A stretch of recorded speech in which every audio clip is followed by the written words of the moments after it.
Dot vector a minus b equal to 8, mod of vector A equal to 8 mod of vector B.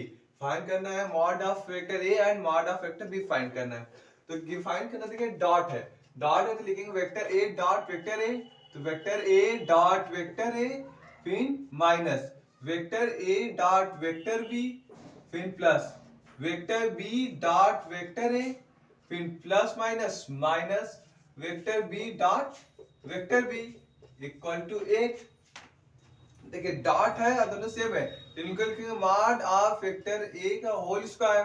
देखिए dot में होता है चाहे a vector A dot vector B हो या vector B dot vector हो, दोनों same होते हैं। जब दोनों सेम है तो प्लस माइनस तो दोनों क्या कैंसिल हो जाएगा, कैंसिल हो गया।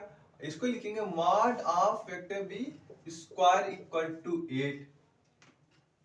गिवन है mod of vector A equal to 8 mod of vector B, तो ए की वैल्यू पुट कर दे तो 8 mod of vector B whole square minus mod of vector B square equal to 8।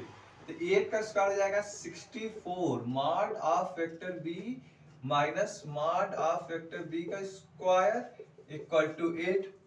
तो देखिए सेम है, तो 64 माइनस 1 तो 63 mod of vector B square equal to 8।